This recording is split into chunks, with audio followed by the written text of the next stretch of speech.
8. 빨간 셔츠의 권유로 낚시를 갔다가 돌아온 후부터 고슴도치를 의심하기 시작했다. 없는 일을 만들어 하숙집에서 쫓겨나게 했을 때에는 확실히 괘씸한 놈이라고 생각했다. 그런데 직원회의에서는 예상과 달리 당당하게 학생 음벌론을 주장했으므로 이건 정말 이상한 일이다 하고 고개를 갸웃거렸다. 하기노 할머니에게서 고슴도치가 가지꼬투리 선생을 위해 빨간 셔츠와 딴판을 했다는 말을 들었을 때는 그것은 감탄할 일이라고 손뼉을 쳤다. 이렇다면 나쁜 놈은 고슴도치가 아닐 것이다. 빨간 셔츠가 털려먹었다. 제 맘대로 꾸민 일을 사실이냐?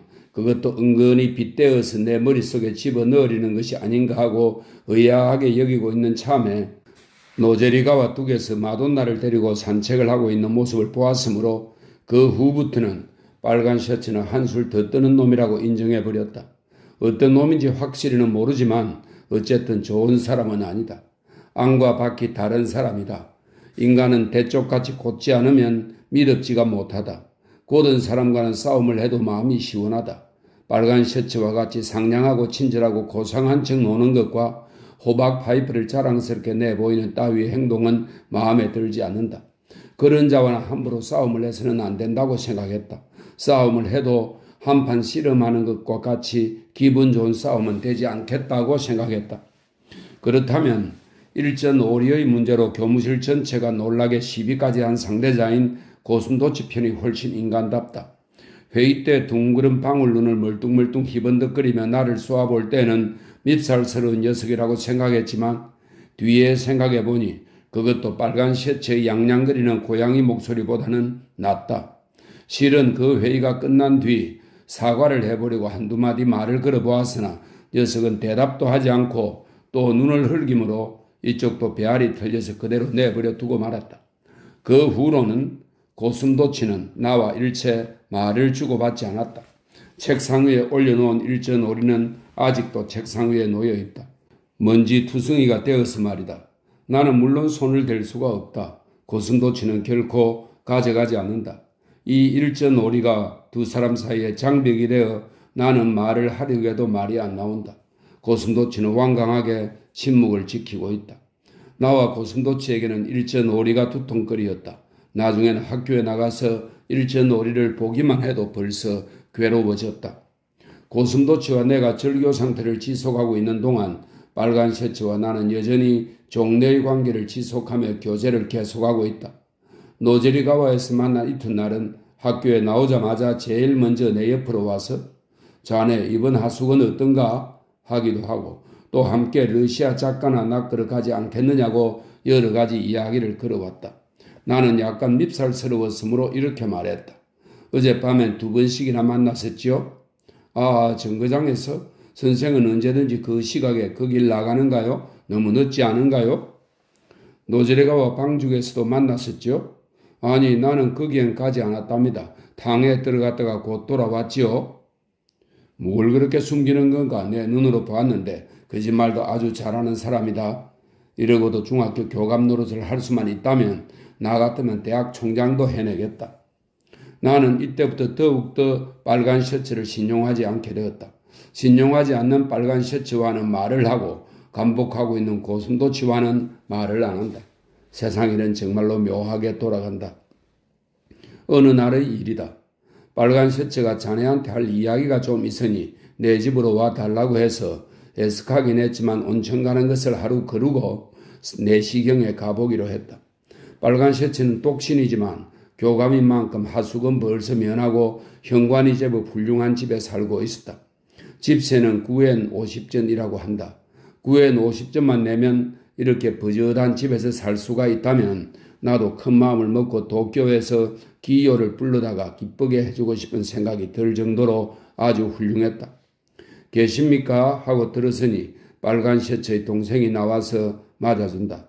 이 동생은 학교에서 내게 대수와 산수를 배우고 있는 극히 머리가 나쁜 학생이다. 그러면서도 도시에서 굴러먹은 놈이라 근본이 시골 태생인 아이들보다 질이 나쁘다. 빨간 셔츠를 만나 용건을 물어보니 그는 예의 호박 파이프로 노린내나는 담배를 피우면서 이런 말을 했다. 선생이 온 후로 전임자 때보다 성적이 좋아져서 교장 선생님도 좋은 사람을 얻었다고 기뻐하고 학교에서도 크게 신뢰하고 있으니 그런 줄 알고 힘써 일해주기 바랍니다. 네, 그렇습니까? 잘해달라지만 지금보다 더 잘할 수는 없는데 지금 정도로 충분하지만 저번에 말한 그것 말이에요. 그걸 잊어버리지 말아 주었으면 해요. 하숙을 주선해주는 사람은 위험하다는 그 말씀 말입니까? 그렇게 노골적으로 말하면 곤란하게 되겠지만 뭐 좋아요. 말하는 취지만은 선생도 잘 알고 있는 것 같으니까 그래서 선생이 지금과 같이 성의를 다해주면 학교 측에서도 잘 보고 있으니까 조금 있다가 사정이 허락하는 대로 대우도 조금 나아지게 될 것이라고 생각합니다. 네, 월급 말씀입니까? 월급은 아무래도 좋습니다만 오를 수 있다면 오르는 게 좋겠죠. 물론 교장 선생님과 의논을 하지 않고서는 어떻다고 말할 수는 없지만 다행히 이번에 정근자가 있으니까 그걸로 어떻게 해보자고 교장께 이야기를 해보려고 하는 중입니다. 대단히 감사합니다. 그런데 누가 정근을 하게 되는지요? 곧 발표될 테니까 이야기를 해도 무방하겠죠. 사실은 고가 선생이랍니다. 고가 씨는 이고장 사람이 아닙니까? 이고장 사람이지만 좀 사정이 있어서 반은 당사자의 희망이기도 하답니다. 어디로 가지요? 휴가의 노베오카로 가는데 오진만큼 한 호봉 올려서 가게 되었지요. 누가 대신 오게 됩니까? 대신 올 사람은 이미 정해졌어요. 그 사람에 따라 선생 대우 문제도 결정이 되지요. 잘 알겠습니다. 그러나 무리하게 안 올려주셔도 좋습니다. 어쨌든 내가 교장께 이야기할 작정입니다. 그래서 교장 선생님도 나와 같은 의견인 모양이니까 이제는 선생이 좀 더 일을 해주지 않으면 안 될지도 모르니 이제부터 그런 줄 알고 각오를 단단히 해 주었으면 해요. 지금보다 수업 시간이 늘어나게 됩니까? 아니, 시간은 지금보다 줄어들지 모르겠지만 시간은 주는데 더 일을 해야 된다니 이상한데요? 툭 터놓고 이야기하긴 거북하지만 선생에게 더 중대한 책임을 맡길지도 모른다는 뜻이죠. 나로서는 도무지 알 수가 없다. 지금보다 중대한 책임이라고 하면 수학 주임일 것인데 주임은 고슴도치고 그자는 좀처럼 사직을 할 기색이 안 보인다. 그리고 학생의 인망이 있으므로 전임이나 면직을 시킨다면 학교에 덕이 될 게 없다. 빨간 셔츠의 이야기는 언제나 요령 부덕이란 말이야. 알아들을 수 없긴 했지만 용건은 이것으로 끝났다. 그 후부터 빨간 셔츠는 가지 꼬투리 선생의 송별회며 내가 술을 먹느냐고 묻기도 하고 가지 꼬투리 선생은 참으로 경애할 만한 군자라는 등 여러 가지 이야기를 했다. 한참 후에 화제를 돌려 선생은 하이꾸를 하느냐고 묻기에 이거 큰일이다 싶어 하이꾸는 못합니다. 안녕히 계십시오 하고 돌아와 버렸다. 돌아와서 곰곰이 생각했다. 세상에는 마음을 알 수 없는 사람이 얼마든지 있다. 집은 물론이고 근무할 학교도 있는데 이렇게 부족함 없는 고향이 싫어졌다. 그래서 생면부지의 타향으로 고생길을 찾아간다. 그것도 화려한 전차가 다니는 곳이라면 모르지만 휴가의 노베오카라는 궁벽한 시골로 가다니 이 무슨 일이냐? 나는 백길이 좋은 이곳에 와서도 한 달이 못 돼서 벌써 돌아가고 싶어졌는데 노베오카라면 산골도 이만저만한 산골이 아니다. 빨간 셔츠 말에 의하면 배에서 내려서 하루 종일 마차를 타고 미야자키로 가서 미야자키에서 또 하루 종일 차를 타지 않으면 갈 수가 없다는 것이다. 이름만 들어도 번화한 곳이 아니라고 느껴진다. 원숭이와 사람이 어울려 살고 있을 것만 같다. 아무리 성인군자 같은 가지 꼬투리 선생이라 하더라도 가까이 원숭이와 상대를 하고 싶어서 그러는 것은 아닐 텐데 도대체 무슨 까닭인지 알 수가 없다. 그런 생각을 하고 있는데 주인집 할머니가 저녁상을 가지고 나왔다. 오늘도 또 토란입니까? 아니어라오. 오늘은 두부찌개지라오. 그거나 저거나 매한가지다. 할머니, 고가씨는 휴가로 간다지요? 정말로 안 됐으라오 선상님. 딱하기는 하지만 자기가 좋아서 가는데야 어쩔 수 없지요. 좋아서 가다니 누가 그런 소리를 한단가요? 누가 그러다니요? 당사자지요. 고가 선생이 색다른 곳을 찾아서 가고 싶어 한다는 게 아닙니까? 그건 선상님 터무니없는 소리란께요? 터무니없다니요. 지금 막 빨간 셔츠가 그러던데요. 그것이 터무니없다면 빨간 셔츠는 거짓말 주머니게요? 교감 선상님이 그런 소리를 하는 거야 당연한 일이지만서도 고가시가 가고 싶지 않은 것도 역시 당연하단께요. 그렇다면 양쪽이 다 당연하군요. 할머니는 공평해서 좋으세요. 대체 어떻게 된 판입니까? 오늘 아침에 고가 선생 어머니가 오셔서 자세한 까닭을 얘기해 주었으라우. 무슨 까닭이라고 합니까? 그 댁도 아버님이 돌아가시고 나서는 우리가 생각하듯이 살기가 여의치 못해서 살림이 쪼여드는 모양이어라우. 어머니가 교장 선생님을 찾아가서 벌써 4년 동안이나 계속 근무하고 있은 게로 월급을 좀 더 올려주었으면 좋겠다고 했지라우. 그런데 그래요.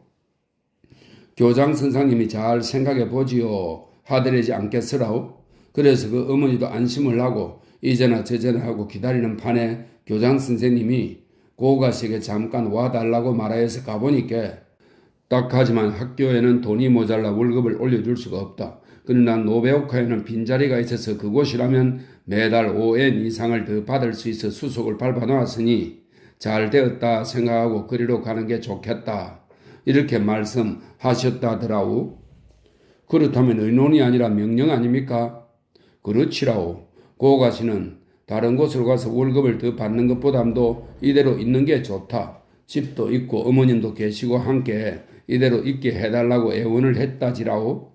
그래도 이미 그렇게 정한 뒤라 고가시 대신 오게 될 사람도 정해졌으니까 할 수가 없다고 하더란께요. 사람을 바보로 취급해도 분수가 있지 그게 될 말이요? 에이 고약한. 그럼 고가시는 가고 싶은 생각이 없단 말이죠? 어쩐지 이상합디다 그려. 5엔쯤 더 받는다고 그런 산골짜기로 원숭이를 상대하려 가는 맹추는 없겠잖아.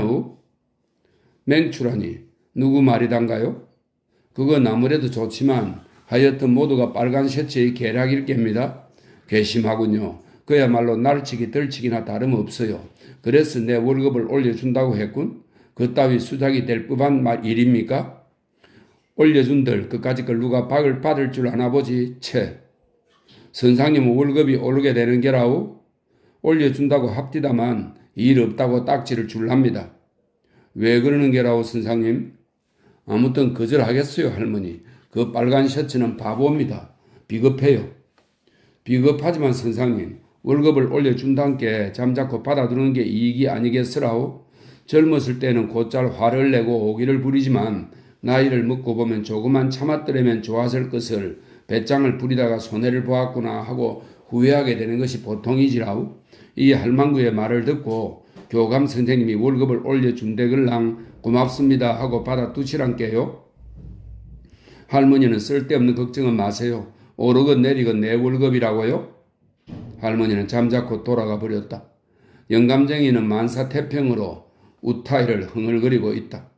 우타이라는 것은 읽으면 쉽게 알 수 있는 것을 공연히 어려운 가락을 붙여 일부러 알 수 없게 하는 재주인지도 모르겠다. 매일 밤 실정도 안 나는지 그런 것을 흥얼대고 있는 영감쟁이의 심사를 모르겠다. 월급을 올려주겠다기에 별로 탐탁치는 않았지만 쓸데없는 돈을 남겨두는 것도 딱한 노릇이니 좋겠다고 생각했지만 정근 가고 싶지 않은 사람을 억지로 정근시키고 그 사람의 월급에서 몇 푼을 깎아다가 나를 주다니 그런 인정머리 없는 짓을 할 수가 있단 말인가? 당사자가 그대로 있고 싶다고 하는데 노배우과 같은 머나먼 벽지로 보내다니 대체 무슨 심보일까? 어쨌든 빨간 셔츠에게 가서 거절하지 않고서는 마음이 개운하지 않다. 학가마를 걸쳐 입고 또 나섰다. 널찍한 현관에 뻣뻣이 서서 계십니까 하니까 또 예의 그 동생이 나왔다. 내 얼굴을 보자 이자가 또 왔느냐는 눈치를 보였다. 볼 일이 있으면 2분이고 3분이고 오는 것이다. 한밤중이라도 두들겨 깨우지 말라는 법이 없다. 교감의 비위나 맞추려고 온다고 봤다가는 재미없지. 이래봬도 월급이 싫다고 돌려주러 온 것이다. 동생이 지금 손님이 계신다고 하기에 현관에서도 좋으니 잠깐 만났으면 한다고 했더니 안으로 들어갔다. 아래를 내려다보니 왕골짜리 조각을 붙인 얍뒤 넓은 고마게다. 고마게다는 통나무로 뒤를 판판하게 깎아서 앞으로 기울어지게 만든 일본 신발입니다. 고마게다가 놓여있다. 안에서 이제는 만세입니다 하는 소리가 들려왔다. 손님이 알랑쉐구나 하고 알아차렸다. 알랑쉐가 아니고서는 저런 여자 같은 소리를 내고 이런 광대나 신는 게다를 신지 않는다. 이었고 빨간 셔츠가 램프를 들고 현관까지 나왔다. 들어오세요. 모르는 사람이 아니라 요시가와 군입니다. 아니, 여기서도 좋습니다. 잠깐 말씀만 드리면 되니까요. 빨간 셔츠의 얼굴을 보니 벌써 홍당무가 되었다. 알랑새와 한 장 걸치고 있는 모양이다. 아까 제 월급을 올려주신다고 말씀하셨는데 생각이 좀 달라졌기에 거절하러 왔습니다. 빨간 셔츠는 램프를 내밀고 안에서 내 얼굴을 내다보더니 갑작스런 일이라 대답할 말이 없는지 망연히 서 있다. 성급을 거절하는 녀석이 세상에 또 한 사람 뛰어나온 것을 이상히 여겼는지 거절한다고 하더라도 이렇게 바로 돌아와서 하지 않아도 좋을 텐데 하고 기가 질렸는지 또는 두 가지 모두 때문인지 이상한 표정을 하고 서 있을 뿐이었다. 아까 승낙한 것은 고호가 선생이 전임을 희망한다고 말씀을 하셨기에 고호가 선생은 자기 의사로 정근 가는 것입니다. 그렇지 않습니다. 선생은 이곳에 있고 싶어 합니다. 그전 월급대로도 좋으니까 고향에 있고 싶어 합니다. 선생은 고호가 군에게서 직접 들었나요? 그건 당사자한테 들은 건 아닙니다만 그렇다면 누구에게 들었나요? 하숙집 노파가 고호가 선생의 어머니에게서 들은 것을 지금 제게 이야기해 준 것입니다. 그러면 하숙집 노파가 그렇게 말했군요? 그렇습니다. 미안하지만 그렇다면 조금 얘기가 다른 걸 선생이 말한 대로라면 하숙집 노파가 하는 말은 믿고 교감인 내 말은 믿지 않는다는 것처럼 들리는데 그런 의미로 해석을 해도 상관없나요? 나는 잠시 난처했다. 문학사는 역시 훌륭한 데가 있다. 이상한 것을 붙잡고 늘어지면서 추근추근 달려든다. 나는 아버지로부터 가끔 너는 경박해서 틀렸다는 말을 들었었는데 과연 그런 것 같다. 노파의 이야기를 듣고는 깜짝 놀라 뛰어나왔지만 사실은 가지꼬투리 선생이나 그의 어머니라도 만나서 자세한 사정을 물어보지 않았던 것이다. 그러므로 문학사식으로 공박을 해오면 꼼짝을 못하는 것이다. 정면으로 반박하지는 못하나 나는 이미 마음속으로 빨간 셔츠를 믿지 않기로 결심하고 있었다. 하숙집 노파도 인색하고 욕심쟁이인 것은 틀림없으나 거짓말을 할 사람은 아니다. 빨간 셔츠와 같이 겉다르고 속다르지는 않다. 나는 할 수 없이 이렇게 대답했다.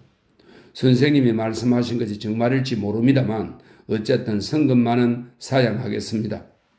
그건 더욱더 우스운 일이죠. 지금 선생이 일부러 온 것은 차마 월급을 올려받지 못할 이유를 알았기 때문이라고 하는데 내 설명으로 그 이유가 없어졌는데도 성급을 거부하는 것은 전혀 이해가 가지 않는데요.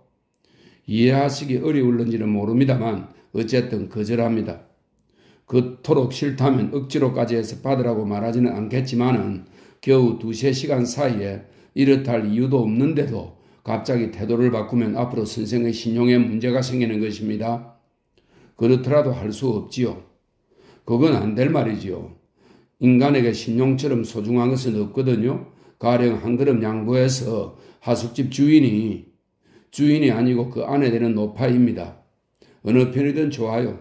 하숙집 노파가 선생에게 이야기한 것이 사실이라고 하더라도 선생의 성급은 고호가 선생의 소득을 깎아서 얻는 것은 아니란 말입니다. 고호가 선생은 노베오카로 가고 그 후임이 오지요. 그 후임이 고호가 선생보다 더 적은 월급으로 오기 때문에 그 나머지를 선생에게로 돌린다는 것이니까 선생은 누구에게도 미안해할 필요는 없는 겁니다. 고호가 선생은 지금보다도 더 많은 월급을 받게 되고 신임자는 애초에 약속대로 좀 적은 월급으로 오는 것이고 그래서 선생 월급이 올라가게 되면 이보다 좋은 일은 없다고 생각했는데 그래도 싫다면 할 수 없으나 다시 한번 집에 가서 잘 생각해 보는 게 어떻겠어요? 내 머리는 그다지 좋은 편이 아니므로 여느 때 같으면 상대방이 이런 교묘한 변설을 늘어놓으면 어라 그래? 그렇다면 내가 잘못 생각했다 하고 황송해서 물러갈 것이었지만 오늘 밤은 그렇게 되지 않는다. 이곳에 처음 왔을 때부터 어쩐지 빨간 셔츠가 마음에 들지 않았다. 도중에 친절한 여자 같은 사나이라고 생각을 달리한 일은 있으나 그것이 친절도 무엇도 아닌 것 같으므로 그 반동으로 지금은 상당히 싫어졌다. 그러므로 상대가 아무리 훌륭하게 논리적인 변론을 늘어놓아도 당당하게 교감의 위세를 가지고 나를 억누르더라도 그런 것은 문제가 안 된다. 은빈이 좋은 사람이 반드시 선인이라고 정해져 있지는 않다. 억눌림을 당하는 자가 반드시 악인도 아닌 것이다. 겉으로는 빨간 셔츠가 매사에 떳떳한 것 같으나 그치 아무리 훌륭하더라도 뱃속까지 훤하게 알 수는 없다. 돈과 위세와 이론으로 사람의 마음을 살 수가 있다면 고리대금 업자나 순경이나 대학 교수가 사람에게 제일 호감을 사게 될 것이다. 중학교 교감 정도의 논리로 내 마음이 움직일 줄 아는가? 사람은 좋고 싫은 대로 움직이는 것이지 논리로 움직이는 것은 아니다. 교감 선생님의 말씀은 옳습니다만 저는 성급이 싫어졌으니 거절합니다. 생각해 보았대자 마찬가지입니다. 안녕히 계십시오. 하고는 문을 나왔다. 머리 위에는 은하수가 한 줄기 가로놓여 있었다. 9. 가지 꼬투리 선생의 송별회가 있는 날 아침 학교에 나갔더니 고순도치가 돌연히 나에게 아주 장황한 사과를 했다. 요전에는 악하긴이 와서 자네가 난폭해서 곤란하니까 어떻게 이야기를 잘해서 나가도록 해달라고 부탁을 하기에 정말로 알아듣고 자네에게 나가달라고 말했었는데 뒤에 들어보니까 그자가 아주 나쁜 사람이더군. 모사한 가짜 그림에 거짓 낙관을 찍어서 속여 팔기가 일수라니 자네 일도 전혀 엉터리를 말했던 모양이야. 자네한테 족자나 골동품을 팔아서 실속을 보려고 했는데 자네가 상대해주지 않아서 돈을 벌 수가 없으니까 그런 거짓말을 꾸며냈던 모양이었네. 나는 그 인물을 잘 몰랐기 때문에 자네한테 큰 신뢰를 했으니 용서해 주게. 나는 아무 말도 하지 않고 고순도치 책상 위에 있는 일전 오리를 집어서 내 지갑 속에 넣었다. 고순도치는 자네 왜 갑자기 그것을 집어넣는 건가? 하고 이상한 듯이 물어본다. 네, 저는 선생님한테 얻어먹는 것이 싫어서 꼭 갚으려고 한 것이지만 그 후에 곰곰이 생각해보니 역시 얻어먹는 것이 좋을 것 같아서 집어넣는 것입니다. 고순도치는 큰 소리로 아하하하 하고 웃으며 그렇다면 어째서 바로 집어넣지 않았느냐고 물었다. 사실은 언제 집어넣을까 하다가도 어쩐지 이상한 생각이 들어서 그대로 두었다. 요새는 학교에 와서 일전 오리를 보는 것이 괴로울 정도였다고 말하자 고순도치가 자네는 상당히 지는 것을 싫어하는 사람이라고 하였다. 이에 나도 선생님은 상당히 고집이 센 사람이라고 대답해 주었다.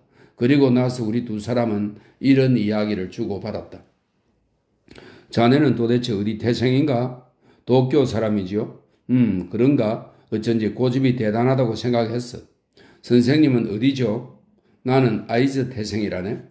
아이즈 출신이라 그렇게 고집이 세시군요. 오늘 송별회에 갈 작정이신가요? 가고 말고 자네는?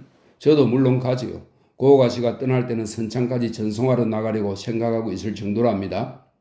송별회는 재미있을 거야. 나와보게. 오늘은 마음껏 마실 작정일세. 네, 마음껏 드세요. 저는 안주나 먹고 곧 돌아올 테니까요. 도대체 술 먹는 사람들은 바보라니까요. 자네는 걸핏하면 싸움을 거는 사람이라군. 과연 도쿄 토박이의 경박성을 그대로 드러내고 있어. 아무튼 좋습니다. 송별회를 가기 전에 저희 집에 좀 들르세요. 할 이야기가 있으니까. 고순도치는 약속대로 내 하술계를 들렀다. 나는 요즘부터 가지 꼬투리 선생의 얼굴을 볼 때마다 마음이 언짢아 견딜 수가 없었는데 기어코 송별회를 하게 되고 보니 어쩐지 가여운 생각이 가득해서 할 수만 있다면 내가 대신 가지고 싶기까지 했다. 송별회 석상에서 한바탕 연설이라도 해서 그가 가는 길을 성대히 해주고 싶지만 내 하찮은 말솜씨로는 도저히 말씀이 안 될 것이므로 큰 소리를 내서 떠들어대는 고순도치에게 부탁해서 우선 빨간 셔츠의 간담을 서늘하게 해주고 싶은 생각이 들어서 일부러 고순도치를 부른 것이다. 나는 우선 이야기 서두로서 마돈나 사건부터 끄집어내는데 고순도치는 당연히 마돈나 사건을 나보다 자세히 알고 있었다. 내가 노제리가와 방죽 이야기를 하고 그자는 나쁜 놈이라고 말하였다. 그러자 고순도치가 자네는 누구에게나 나쁜 놈 하는데 오늘 학교에서는 자기를 나쁜 놈이라고 하지 않았는가? 자기가 나쁜 놈이라면 빨간 셔츠는 나쁜 놈이 아니다. 자기는 빨간 셔츠와 동료가 아니다 라고 주장했다. 그렇다면 빨간 셔츠는 얼빠진 맹추라고 했더니 그런지도 모른다고 고순도치도 크게 찬성했다. 고순도치는 억세기는 하지만 이런 쌍스러운 말은 나보다도 모른다. 아이제 출생들은 모두 그런 모양이다. 그리고 나서 빨간 셔츠가 장차 나를 성급시키고 중하게 등용하겠다고 말했다 했더니 고순도치는 흥 하고 콧방귀를 뀌었다. 그렇다면 나를 면직시킬 생각이로군.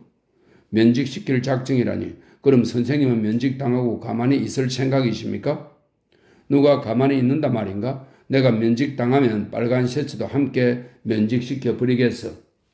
어떻게 해서 함께 면직을 시킬 수 있나요? 그것까지는 아직 생각해 보지 않았네. 고슴도치는 강직한 듯 하지만 지혜가 모자라는 모양이다. 내가 승급을 거절했다고 하자 과연 도쿄 출신은 다르다며 입에 침이 마르게 칭찬을 해주었다. 가지 꼬투리 선생이 그렇게 가기 싫어한다면 왜 유임 운동을 해주지 않느냐고 물어보니 가지 꼬투리에게서 이야기를 들었을 때는 이미 모든 것이 정해져 버려서 교장에게 2번, 빨간 셔츠에게 1번 가서 담판을 해보았지만 어떻게 할 도리가 없었다고 말했다. 그런데 고가가 너무 사람이 좋아서 탈이라고 했다. 빨간 셔츠가 이 이야기를 꺼내었을 때 분명히 거절하든지 한번 잘 생각해 보겠다고 피했더라면 좋았을 것을. 그 언변에 속아 넘어가 즉석에서 허락해 버렸으므로 뒤에 어머니가 애원을 하고 자기도 단판을 갔지만 성사가 안 됐다고 매우 애석해했다. 이번 사건은 완전히 빨간 셔츠가 고가를 멀리 보내고 마돈나를 손에 넣으려는 술책이에요. 물론 그런 것이 틀림없지. 그자는 점잖은 체 하면서 나쁜 짓을 해놓고서도 사람이 뭐라고 하면 묘하게 빠져나갈 구멍을 마련해 놓으니 여간 간사한 놈이 아니야. 그런 자에게는 따끔하게 주먹 맛을 보여주지 않고는 효과가 없어. 고슴도치는 이렇게 말하고서 알통이 울퉁불퉁한 팔뚝을 내보였다. 선생님 팔뚝을 보니 힘께 났을 법한데 유도라도 하셨나요? 그랬더니 그가 양 팔뚝에 알통을 만들고는 좀 만져보라고 했다. 손가락으로 눌러보니까 마치 목욕탕에서 때를 벗길 때 쓰는 돌같이 단단하였다. 나는 너무 감복하였다. 그만한 팔뚝이면 빨간 셔츠 대여섯 놈쯤은 단번에 날려보내겠군요. 그야 물론이지. 고슴도치가 굽혔던 팔을 뻗었다 폈다 하니 알통이 뭉클뭉클 가죽 속에서 이리저리 움직인다. 참 유쾌하다. 고슴도치의 말에 의하면 2가닥으로 꼬은 노끈을 2겹 합쳐서 이 알통에 묶어놓고 힘을 주면 툭 하고 끊어진다는 것이다. 노끈증이면 나도 할 수가 있다고 말했더니 되기 뭐가 되냐며 할 수 있으면 해보라고 덤벼든다. 끊지 못하면 창피하겠기에 나는 그만두기로 했다. 내가 오늘 밤 송별회에서 잔뜩 마신 다음 빨간 셔츠와 알랑쇼에게 한 대 먹여주지 않겠느냐고 반농담조로 권해보았더니 고슴도치는 글쎄 하고 좀 생각을 하고 나서 오늘 밤은 그만두자고 했다. 왜 그러냐고 물어보니 오늘 밤에 하면 고가에게 미안하니까 그렇다고 했다. 그리고 어차피 때릴 것이라면 그놈들이 나쁜 짓을 하는 걸 목격한 자리에서 바로 때려야지. 그렇지 않으면 이쪽이 도리어 약점을 잡힐 것이라고 제법 사리 판단이 뚜렷하게 말했다. 고슴도치도 나보다는 지각이 있다고 생각했다. 그렇다면 연설을 해서 고가군을 실컷 칭찬해 줍시다. 제가 하면 도쿄 토박이 특유의 말투로 속사포같이 떠들 테니까 무게가 없어서 안 된단 말이에요. 그리고 저는 점잖은 좌석에 나가면 벼랑간 목이 탁 막혀서 말이 나오지 않으니 선생께서 해주세요. 참 이상한 병이군. 자네는 사람들이 많은 자리에 나서면 입이 떨어지지 않는군 그래? 그거 참 곤란하겠는데? 뭐 그렇게 곤란할 것은 없습니다. 이야기하는 동안에 시간이 되었으므로 고슴도치와 함께 송별회 장소로 갔다. 송별회장은 화신정이라고 해서 이 지방에서는 제일 가는 요리집인 듯한데 아직 한 번도 발을 들여놓은 적이 없는 곳이다. 원래 대갓집 저택이었던 것을 고쳐 개업했다고 하더니 과연 언뜻 보기에도 어리어리하고 웅장했다. 대갓집 저택이 요리집이 된다는 것은 마치 대감의 도포로 고의를 만든 격이다. 우리가 도착했을 때는 사람들도 대개 모였고 다다미 50장짜리 넓은 방에 2셋씩 모여 있었다. 그렇게 큰 방이므로 토코노마도 굉장히 훌륭했다. 내가 야마시로야에서 차지하고 있던 다다미 15장짜리 방의 토코노마와는 비교도 안 되었다. 자로 재어보니 2칸 약 3.6m나 되었다. 오른편에 붉은 채색을 한 도자기 항아리가 놓여 있고 그 안에는 커다란 소나무 가지가 꽂혀 있다. 소나무 가지를 꽂아서 뭘 하는지 모르지만 몇 달이 가도 낙엽이 안 지니 우선 돈이 들지 않아서 좋을 것이다. 저 도자기 항아리는 어디서 나는 것이냐고 과학 선생에게 물었더니 저것은 보통 자기가 아니고 이마리라고 한다. 이마리도 도자기가 아니냐고 물었더니 과학 선생은 헤헤헤 하고 웃고 있었다. 나중에 물어보니 세토 지방에서 많이 나는 도자기이기 때문에 세토모노라 한다는 것이다. 나는 도자기는 무엇든지 세토모노라고 하는 줄만 알았다. 도코노마 한가운데는 커다란 족자가 걸려 있었다. 내 얼굴만한 큰 글자가 28자 씌워져 있었다. 아주 서투른 글씨로 보였다. 너무도 못쓴 글씨였으므로 한문 선생에게 어째서 저렇게 서투른 글씨를 붙여두는 것이냐고 물었더니 선생님 말이 저건 가이오쿠라고 하는 아주 유명한 서예가가 쓴 글씨라고 가르쳐 주었다. 가이오쿠고 뭐고 간에 내게는 지금도 서투르기 짝이 없는 글씨로만 보인다.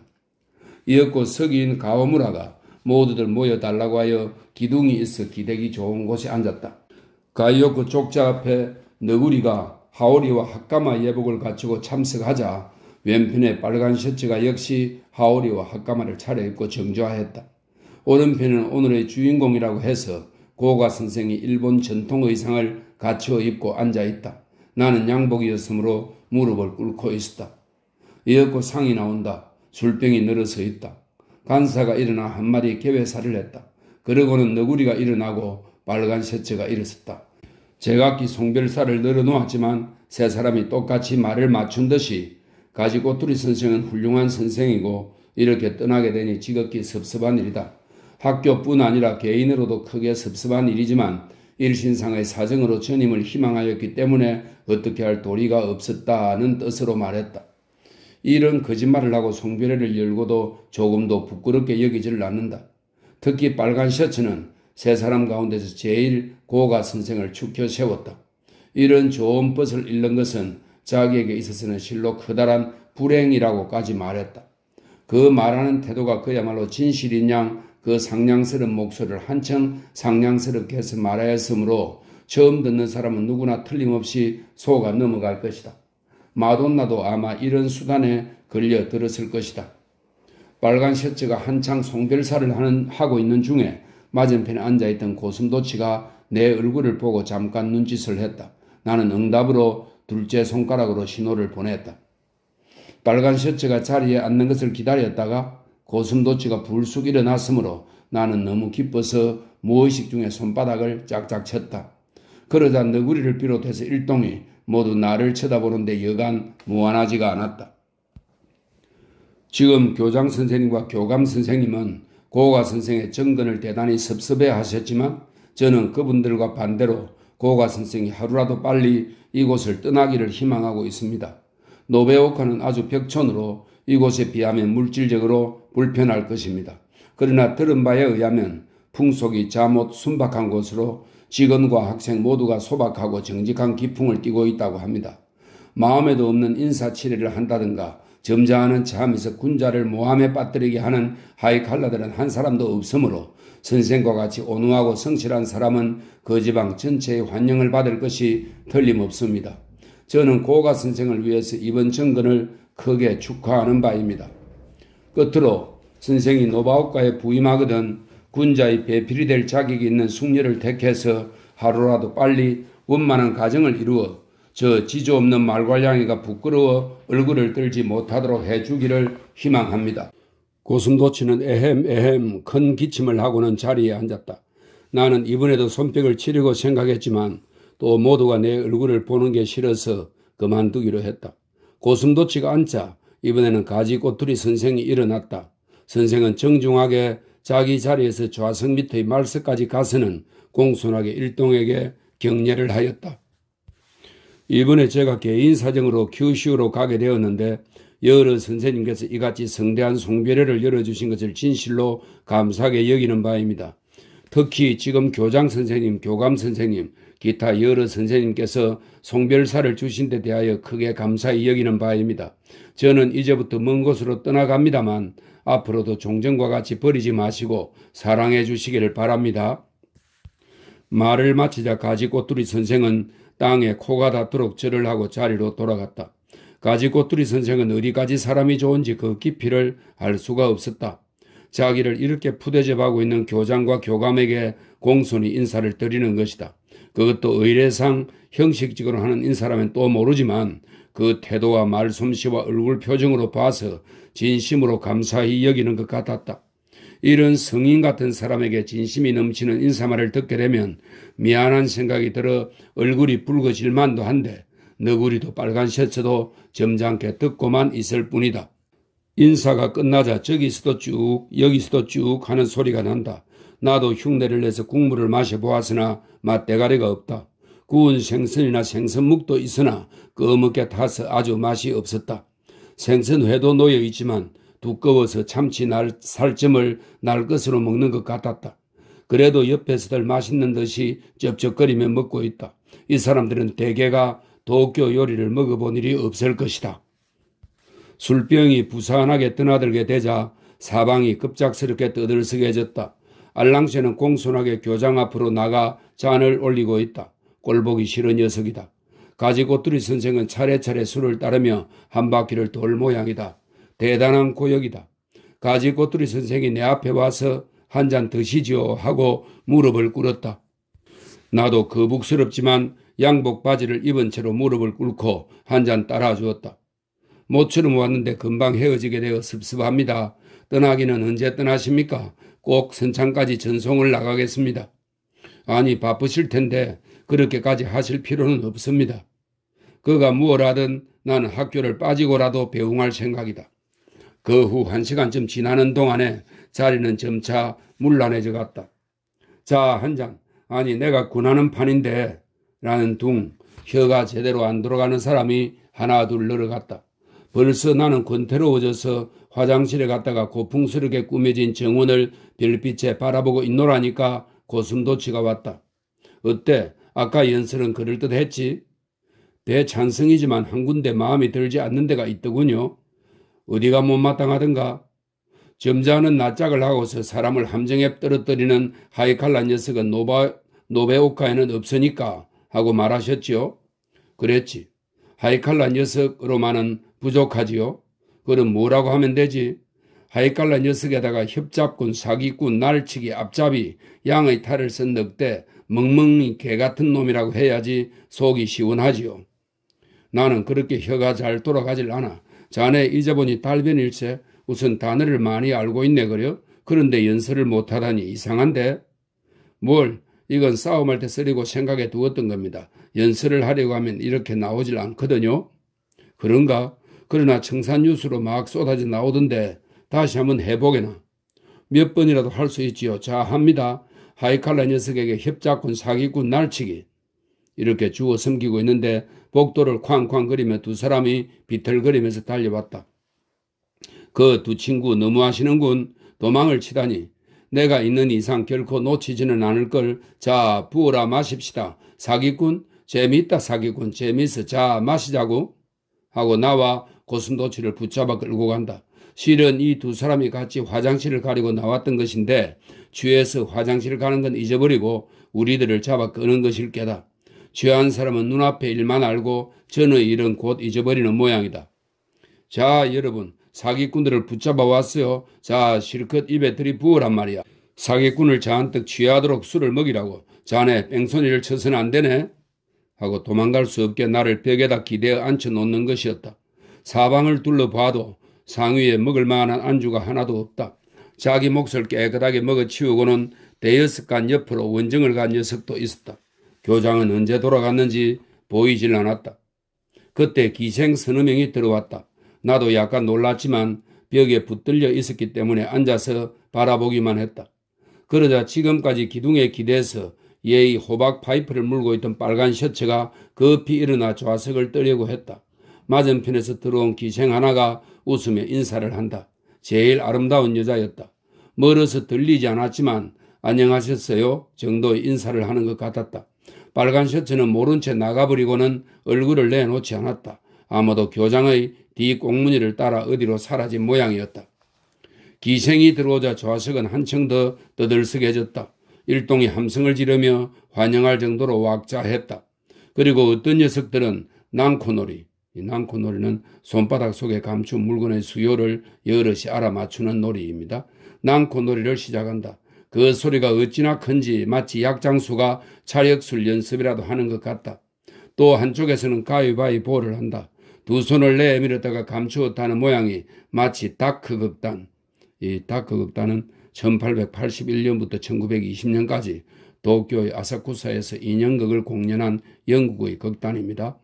다크 극단의 인형극보다 더 묘한 수법들이다. 저쪽 구석에서는 야, 술 따라라 하면서 술병을 흔들어 보이며 술이다 술 하고 소리를 친다. 얼마나 시끄러운지 견딜 수가 없다. 그 가운데 잠자코 앉아서 생각에 잠겨 있는 것은 가지꼬투리 선생뿐이었다. 선생을 위해 송별회를 열어준 것은 그의 전근을 애석히 여겨서가 아니다. 모두가 술을 마시고 놀기 위해서다. 가지꼬투리 혼자서만 쓸쓸하고 괴롭게 하기 위함이다. 이런 송별회라면 차라리 열어두지 않는 것이 나을 것이다. 얼마가 지난 후 모두가 소리를 내어 노래를 부르기 시작했다. 내 앞에 온 기생 하나가 당신도 노래를 부르시지요? 하고 샤미셴을 타기 시작했다. 나는 안 불러. 너나 불러보렴.